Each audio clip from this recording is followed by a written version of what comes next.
Step one is to stop and focus on the right goal. And this is important, and in everything that I've written in terms of books and whatnot, I always start with this. There's actually a book that I like, the Seven Habits of Highly Effective People. Dr. Stephen Covey. One of the habits is begin with the end in mind. So that's kind of what we're doing here. What are we trying to accomplish on this call that we're going to make to try to schedule an appointment? And you really need to always keep this in mind, because as a salesperson, you have two goals at any time, any given time. You have your ultimate goal is to sell the product, close the sale, get a new client. But you have an immediate goal of to progress to the next step in your sales process.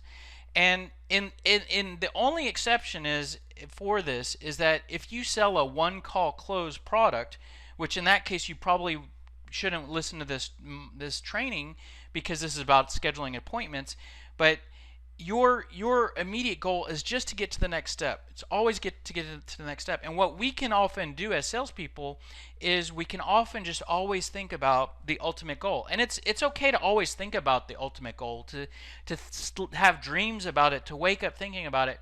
But the thing is that if we can lose sight of the immediate goal when we're in this hostile 2 to 5 minute phone conversation with a decision maker. So we need to keep our message and our approach focused on the immediate goal. And the immediate goal here is to schedule the appointment. That is the goal. We are not trying to sell the product. The cold call is only going to be 2 to 5 minutes. It's not enough time to sell the product. Our goal is to get to the appointment. Now, one thing I want you to try to stay aware of, and on the right side of the screen, I have sort of the steps that you probably will go through regardless of what you sell. You have the initial contact. That's going to be the cold call. It could be an email. And then the next stage is the appointment. Well, that cold call is only 2 to 5 minutes. So it's not enough time to schedule to close the product. Now, what can happen is I want you to always keep in mind that 2 to 5 minutes is the cold call. So if you go beyond 5 minutes, you're either dragging the cold call out longer than you should, and you're taking too much time for the prospect, or you've progressed into what we call an instant appointment. Your appointment is actually taking place at the same time of this cold call. Let me give you an example. Let's say you have your cold call, and then the prospect asks a really good question. You get excited, like they say, well, how much does it cost, or what does your implementation look like? And then you start answering their question. Next thing you know, you've been talking for 10 minutes.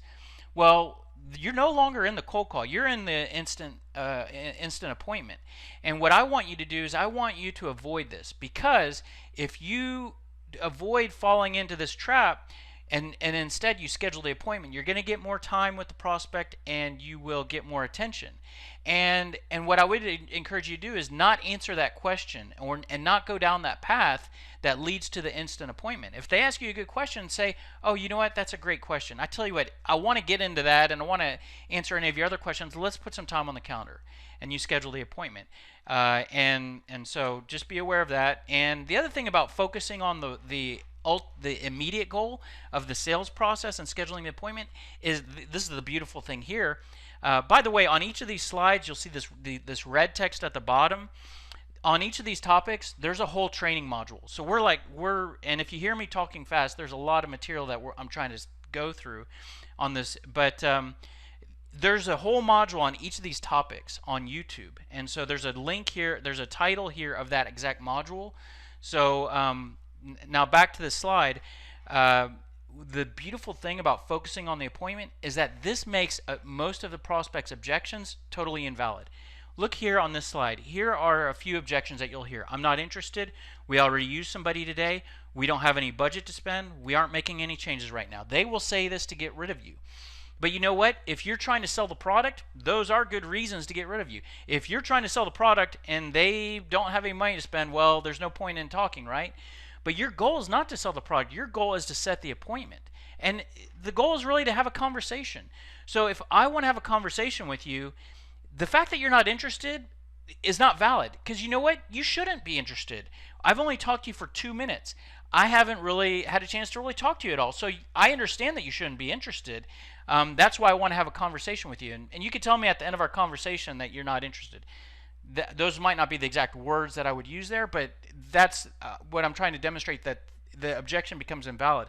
The fact that you don't have any budget to spend, that's not a reason for us not to meet and have an appointment. It is a reason for us not to maybe put together a proposal or to put together a demonstration.